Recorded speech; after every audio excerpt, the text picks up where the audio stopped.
মই তাৰ কাৰণে নথিপত্ৰ বনাবৰ কাৰণে দৌৰিম নে তাৰ ল'ৰাটো চিকিৎসাৰ কাৰণে দৌৰিম বিচাৰ আপোনালোকে কৰক এতিয়া 2 লাখ টকা যোগাৰ কৰিবৰ কাৰণে দৌৰিম নে তাৰ কাৰণে অফিচে গৈ থাকিম আধাৰ কাৰ্ড বনাবলৈ পেন কাৰ্ড বনাবলৈ আয়ুষ্মান কাৰ্ড বনাবলৈ বিচাৰ আপুনি কৰক মই ষ্টেপ লৈছোঁ এই ল'ৰাটোক লৈ মই পদৰ পথাই ঘূৰিম তাৰ বাবে পইচা কালেকশ্যন কৰিম আৰু 2 লাখ টকা যোগাৰ কৰি তাক অপাৰেশ্যন কৰি তাক সুস্থ মই কৰিম যিটো কাম কৰিব লওঁ সেই কামটো মই কৰি দেখাওঁ মনত ৰাখিব কথাষাৰ তই ক'ৰপৰা আহিলি চাইকেল লৈ হা এই ল'ৰাটো দেখিছেনে মই চিকিৎসা কৰিবলৈ আগবঢ়োৱা ল'ৰাটো বাবু খাটুৱাৰ সি তাৰ এটা ভৰি বেয়া যদিও আজি কেপেং নোলোৱাকৈ চাইকেলখন লৈ থকা অৱস্থাতে পালোঁ ক'লৈ গৈছিলি বুলি কৈছিলি মেললৈ কেলৈ ধান কুটাবলৈ চাইকেলখন কাৰ এখন বেয়া ভাগতে তই চাইকেলখন চলাইছ কিন্তু ঘূৰাব মেলিবলৈ তোৰ দিগদাৰী নহয়নে হা নহয় হা পাৰ অভ্যাস কৰিছ হা চলাচোন চাইকেলখন চলা চাইকেলখন কেনেকৈ উঠ চাচোন চাওঁ এটা ভৰি কামেই নাই এনেকৈ পেলাই উঠ চাওঁ চলাই দেচোন চাওঁ তাৰমানে এনেকৈ পেলাই কেৰিয়াত উঠি চাইকেলখন ঠেলি ধান অৱস্থাটো ক'ত ইয়াত ল হা হ'ব মই চাওঁ নাম ছাপৰ্ট নহ'লে থাকিবই নাই তথাপিতো চাইকেলত ধানৰ বস্তা লৈ পেলাই ধান খুন্দাবলৈ গৈছে এই ল'ৰাটো এইখন ভৰি যদি ঠিক কৰি দিব পাৰোঁ তেতিয়াহ'লে কিমান কৰ্ম জীৱন পাৰ কৰিব ভাবি চাওকচোন আৰু সেইকাৰণে এই ল'ৰাটোৰ কাৰণে লাগি আছোঁ আজি তাৰ ওচৰলৈ এটা মই কথা জনাবলৈ আহিছিলোঁ আৰু কথাটো জনাই আছোঁ আপোনালোকেও গম পাব খুবেই মানে চিন্তনীয় বিষয় হৈ গৈছে বহুত এটা সমস্যাত পৰিছোঁ সিদিনা ডক্টৰৰ ওচৰলৈ নিয়াৰ পিছত মই গম পাইছিলোঁ কি হৈছিলে কি ক'ত কৰিছিলে ছাৰে আলোচনা কৰি জনাম বুলি ক'লে আৰু আজি সেই কথাটো জনালে ছাৰে আৰু জনোৱাৰ বাবে মই আপোনালোককো জনাবলৈ তাৰ ওচৰলৈ আহিছোঁ তাকো জনাবলৈ মই তাৰ ওচৰলৈ আহিছিলোঁ আৰু এনেকুৱা এটা অৱস্থাতে মই তাক পালোহি ব'ল চাইকেলখন ঠেলি আন ই যিডাল কেপেং মানে লৈ ফুৰে কেপেংডাল য'ত গৈছিলে তাতে এৰি থৈ আহিলে চাইকেলখন লৈ পেলাই থৈ গুচি আহিলে ব'ল ভিতৰলৈ আছোন ভিতৰত বহি লওঁগৈ ব'ল বহিবলৈও চাগে একো নাই নহয় হা তই ইয়াত বহ এই বস্তাটোৰ ওপৰতে বহিবলৈ একো এটা নাই ইয়াত বহি পাৰিবি নাই হা বহি ল থিয় হৈ থাকিব নালাগে যিটো ল'ৰা কেপেং নোহোৱাকৈ থিয় হৈ থাকিব নোৱাৰে সেইটোৱে চাইকেলখন যেতিয়া পাইছে কেপেংডাল থৈ গুচি আহিলে এইটো তাৰ ঘৰৰ অৱস্থা মই বাৰে দেখাই আছোঁ এইটো ঘৰৰ অৱস্থা মই এতিয়া ঘৰ বনোৱা বা এটা বেলেগ ধৰণৰ হেৰিত মই গুৰুত্ব দিয়া নাই তাৰ চিকিৎসাই ভৰিটো ঠিক কৰিব লাগে সি এটা বিকল ভৰি লৈ হ'লেও নিজে কৰ্ম কৰি খাবলৈ চেষ্টা কৰিছে ভাবি চাওক এতিয়া বহুতে ক'ব যে আপুনি তাক ঘৰটো বনাই দিয়ক কিন্তু কথাটো হ'ল এই ল'ৰাটোক ঘৰটো বনাই দিয়াতকৈ ডাঙৰ ইম্পৰ্টেণ্ট কথাটো হ'ল তাৰ এই ভৰি আঁঠুটো তাৰ অপাৰেশ্যন কৰিব লাগিব অলৰেডি ডক্টৰে মোক জনালে যে এইটো অপাৰেশ্যন কৰিলেহে ভাল হ'ব ভাবিছিলোঁ ফিজিঅ'থেৰাপিত ভাল হ'ব নহয় এইটো অপাৰেশ্যন কৰিব লাগিব আৰু যিটো অপাৰেশ্যনৰ বাবে প্ৰায় 2 লাখ টকাৰ প্ৰয়োজন হ'ব থকা মেলা সকলো খৰচ 2 লাখ টকা হ'ব বুলি ইতিমধ্যে জনাইছে আৰু সেই অপাৰেশ্যনটো গুৱাহাটীতে হ'ব সেইদিনাখন যেতিয়া আমাৰ ডক্টৰ অৰুণজ্যোতি হাজৰিকাই চাইছিলে মই আঁঠুটো দেখাইছিলোঁ কিমান কি হৈছিলে আজি তথাপিতো মই দেখাইছোঁ এই যে পেনটো পিনে কুচাব নোৱাৰি মানে এইটো এতিয়া ওপৰলৈ আনিব নোৱাৰি ন এই আঁঠুটো কমপ্লিট নাইকিয়া হৈ গ'ল ইয়াৰ হাড় বহুত ডেমেজ হৈছে আৰু এতিয়া চিকিৎসকে জনোৱা মতে এই হাড়ডিবিলাক অপাৰেশ্যন কৰি ইয়াত নতুনকৈ আৰ্টিফিচিয়েলকৈ লগাব অপাৰেশ্যন কৰিব লাগিব গোটেই হাড়ডি আঁতৰাব লাগিব যিখিনি বেয়া হৈ গৈছে সেইখিনি আঁতৰাব লাগিব মই ৰিপৰ্টটো পুনৰবাৰ দি দিছোঁ সকলোখিনি ইতিমধ্যে কৰা হৈ গৈছে MRI এক্সৰে CT স্কেন চব কৰিলোঁ এতিয়া মাত্ৰ মই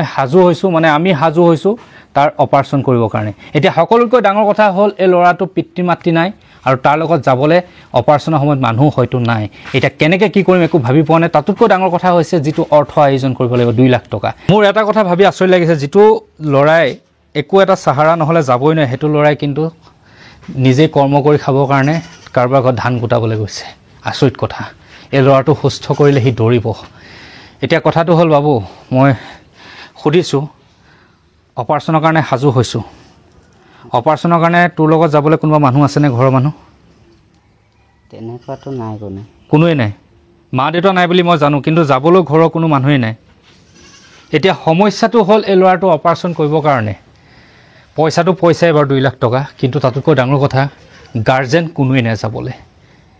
চবফালে মই বিপদত পৰিছোঁ সকলো ফালৰ পৰা বিপদত পৰিছোঁ অৰ্থ আয়োজন কৰিব লাগিব তাৰ কাৰণে আৰু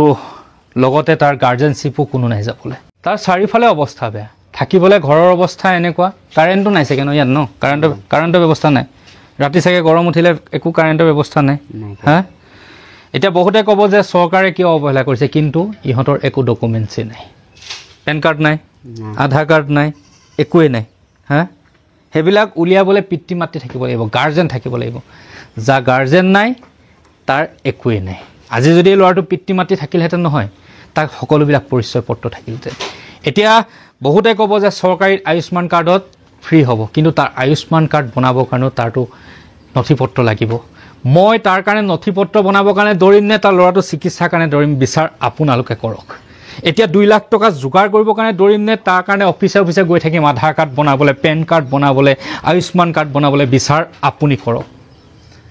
নাজানো 2 লাখ টকা ক'ৰ পৰা যোগাৰ কৰে এই ল'ৰাটোৰ বাবে, পিতৃ মাতৃহীন ল'ৰাটোৰ বাবে, কিন্তু এই অপাৰেশ্যনটো কৰিবই লাগিব এই ল'ৰাটোৰ বাবে। সি নিজে দৌৰিব লাগিব, নিজে দৌৰি কৰ্ম কৰি খাব লাগিব, আৰু এই ঘৰ দুৱাৰ সি বনাব লাগিব। মই যদি এতিয়া এটা ঘৰ দুৱাৰ বনাত লাগি যাওঁ, তাৰ চিকিৎসা কৰা নহ'ব। 2 লাখ টকা ধেমালি টকা নহয়, কিন্তু হয়তো বহুতৰ বাবে 2 লাখ টকা এটা সাধাৰণ পইচা হ'ব পাৰে, কিন্তু মোৰ দৰে সাধাৰণ মানুহৰ বাবে 2 লাখ টকা যথেষ্ট। এতিয়া মই এই 2 লাখ টকা যোগাৰ কৰিবৰ কাৰণে না তাৰ একাউণ্ট আছে, না মোৰ একাউণ্ট দিব পাৰিম, কোনো ধৰণৰ একাউণ্ট। কাৰণ মোৰ পাৰ্চনেল একাউণ্ট দিলে প্ৰব্লেমত পৰিম। বহুতে ক'ব পইচা এনেকৈ কৰিছে, সেইকাৰণে পাৰ্চনেল একাউণ্ট দিব নোৱাৰোঁ। যি কওঁ মই চিধা কৈ দিওঁ, আৰু তাৰ একাউণ্ট নাম্বাৰ দিবলৈ একাউণ্ট নাই। এতিয়া তাৰ বাবে এই 2 লাখ টকা কেনেকৈ যোগাৰ কৰিম? মোৰ পকেটৰ পৰা দিবলৈও মোৰ পকেটত পইচা নাই। এনেকুৱা এটা দুৰৱস্থা হয়। মই 10-20 হাজাৰ টকা তাক সহায় কৰিব পাৰিম, কিন্তু 2 লাখ টকা মোৰ বাবে যোগাৰ কৰাটো টোটেলিয়ে অসম্ভৱ। পইচা যোগাৰ কৰিব নোৱাৰিলোঁ বুলি এই দুৰ্ভগীয়া ল'ৰাটো মই পেলাই থ'ব নোৱাৰোঁ। ইয়াক মই এনেকৈ হাতত ধৰি পদপথলৈ ওলাই যাম। যেনেদৰে নিৰাশ্ৰয় দৃষ্টিহীন আশ্ৰমখন নিৰ্মাণ কৰিবৰ বাবে পদৰ পথে গান গাই ভিক্ষাৰী নিচিনাকৈ দান তুলি অন্ধ আশ্ৰমখন নিৰ্মাণ কৰিলোঁ, ঠিক তেনেদৰে এই ল'ৰাটোৰ বাবে 2 লাখ টকা যোগাৰ কৰিবলৈ মই সিদ্ধান্ত লৈছোঁ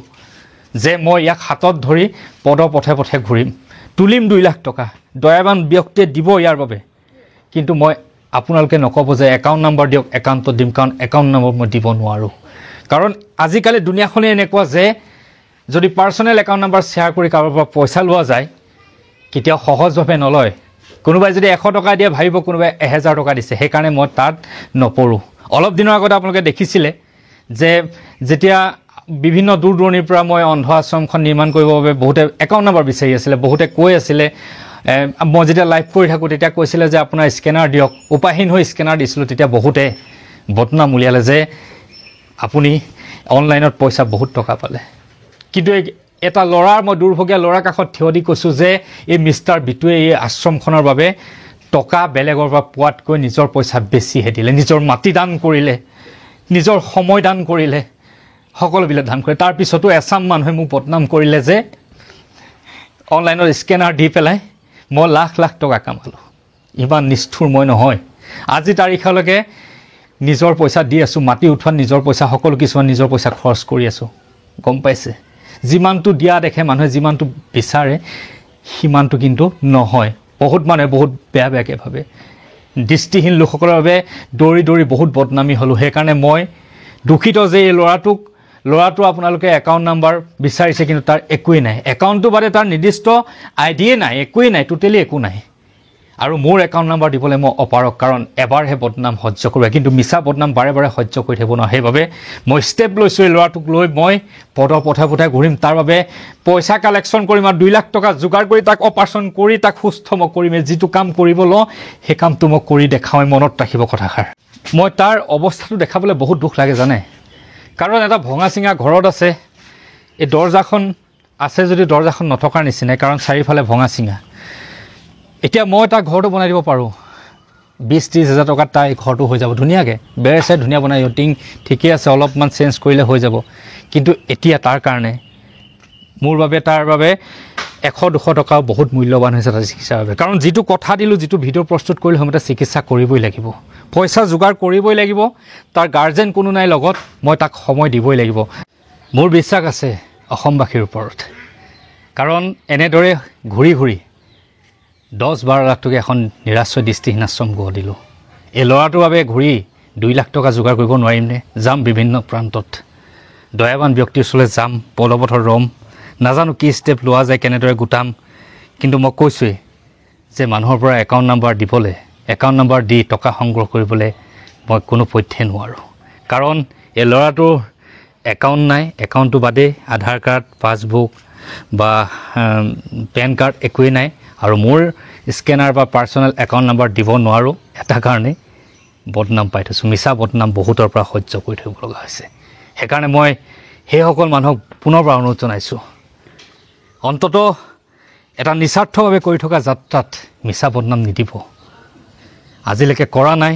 কোনোদিনে নকৰোঁ, মনত ৰাখিব কথাষাৰ। গম পাইছ, তো অপাৰেশ্যন কৰিব লাগিব, আৰু তাৰ কাৰণে প্ৰায় 2 লাখ টকাৰ প্ৰয়োজন হ'ব পইচা মই যোগাৰ কৰিম যেনেকৈ নহ'ল তই চিন্তা নকৰিবি ভৰিটো ভাল হ'বলৈ মন আছেনে বেলেগৰ নিচিনাকৈ দৌৰিবলৈ মন আছেনে আছে কিন্তু তোৰ লগত অপাৰেশ্যনততো মানুহ কোনোবা যাব লাগিব ঘৰুৱা মানুহ কোনোৱে নাই নহয় তোৰ হা চাওকচোন কিমান দুখৰ বিষয় কোনোৱে নাই তাৰ একেবাৰে অকলশৰীয়া আজিৰ যুগত এনেকুৱা মানুহ কোনোবা আছেনে চাওকচোন কিমান এটা দুৰ্ভগীয়া ল'ৰা পিতৃ মাতৃ নাই তাৰ হা কিবা এটা কৰিব লাগিব বাবু হা গম পাইছ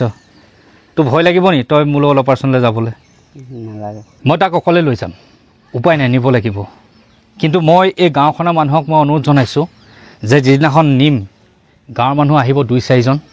আৰু আহি পেলাই এটা অন্ততঃ সাক্ষী হিচাপে আপোনালোকে তাৰ লগত থিয় দিব নালাগে আপোনালোকৰ ব্যস্ততাৰ জীৱনৰ মাজত তাৰ লগত কোনো যাব নালাগে মই পইচা যোগাৰ কৰি তাক অপাৰেশ্যন কৰিবলৈ লৈ যাম এয়া কোনো এনেকুৱা নহয় যে কৰিম বুলি কোৱা কাৰণে কৰিছোঁ নহয় এটা ল'ৰাৰ জীৱনটো সুস্থিৰ কৰিবৰ কাৰণে কাৰণ তাৰ জীৱনত আগপিছ বুলিবলৈ কোনো নাই অকলশৰীয়া জীৱনটো সুস্থিৰ কৰিব লাগিব এয়া আমাৰ প্ৰত্যেকজন মানুহৰে দায়িত্ব কেৱল মোৰ দায়িত্ব নহয় প্ৰত্যেকজন মানুহৰ দায়িত্ব পিতৃ মাতৃ নথকা সন্তানৰ বাবে প্ৰত্যেকজন মানুহৰ দায়িত্ব হ'ব লাগে আৰু সেইবাবে মই এই গাঁওখনৰ মানুহ ওচৰ পাজৰক মই ভিডিঅ'টোৰ দ্বাৰা অনুৰোধ জনাইছোঁ যিদিনাখন তাক চিকিৎসাৰ বাবে ওলাম সেইদিনাখন আপোনালোক লগত যাব নোৱাৰিলেও কিন্তু এইখন চোতালত সাক্ষী হিচাপে থিয় দিবহি এটা চহী কৰিব যে আমি আপোনাৰ লগত গতাই দিছোঁ এটা নিয়ম হয় কাৰণ বিভিন্নজনে বিভিন্ন প্ৰশ্ন কৰিব পাৰে যে গাৰ্জেন নোহোৱাকৈ আপুনি কেনেদৰে চিকিৎসা কৰিবলৈ নিছে সেইবাবে মই অনুৰোধ জনাইছোঁ যে আপোনালোকৰ এই গাঁওখনৰ মানুহ সেইদিনাখন থিয় দিবহি তাৰ ওচৰত আৰু সাক্ষী হিচাপে আপোনালোক থাকিব লাগিব গতিকে এটা স্পষ্ট কথা এই পিতৃ মাতৃহীন ল'ৰাটো বাবুঘাটৰৰ অপাৰেশ্যন হ'ব অপাৰেশ্যন হোৱাটো ফাইনেল এটা জটিল অস্ত্ৰোপচাৰ হ'ব আৰু তাৰ কাৰণে মই পইচা যোগাৰ কৰাত লাগি যাম পদপথলৈ ওলাই যাম এই ল'ৰাটোক লগত লৈ যোন য'ত আহে হাতে হাতে পইচা দিব আৰু এই ল'ৰাটোক আমি উদ্ধাৰ কৰোঁ সকলোৱে মিলি আহক গতিকে সিমানখিনি অনুৰোধ জনালোঁ এটা পিতৃ মাতৃহীন ল'ৰা দুৰ্ভগীয়া ল'ৰাৰ বাবে এই চিকিৎসা যাত্ৰা আমি সকলোৱে মিলি কৰিব লাগিব মই কৈছোঁ আপোনালোকে নাভাবিব যে মই বহুত টকা পইচা থকা মানুহ মই এটা সাধাৰণ মানুহ মোৰ এখন সৰুকৈ ফাৰ্মেচী আছে তাৰ পৰা যি ইনকাম হয় মানুহক যিমান পাৰোঁ সামৰ্থ্য অনুযায়ী তাক সহায় কৰিবলৈ চেষ্টা কৰোঁ মই ঘৰটো বনাই দিব পাৰোঁ মই সেইখিনি সামৰ্থ্য আছে 20-30 হাজাৰ টকা দি ঘৰটো বনাই দিবলৈ সামৰ্থ্য আছে নিজৰ ইনকামৰ পৰা কিন্তু ডাঙৰ কথাটো হ'লে ঘৰটো বনালে তাৰ চিকিৎসা থাকি যাব আৰু তাৰ দোকান খুলিলেও তাৰ এই ভৰিয়ে তাক দোকান চলাব নোৱাৰিব গতিকে তাক প্ৰথমতে সুস্থ কৰি লওঁ তাৰপিছত তাৰ ঘৰ দোকান সকলো ঠিক কৰা যাব তাকে কথা দিলোঁ বাবুঘাটৰ বাবে এটা যাত্ৰা কৰিবলৈ আৰম্ভ কৰিছোঁ আপোনালোকে আশীৰ্বাদ কৰিব বুলি আশা কৰি বিদায় মাগিছোঁ বাবুঘাটৰ সদায় ভালে থাকক অপাৰেশ্যনৰ বাবে সাজু হ'ব ঠিক আছে ধন্যবাদ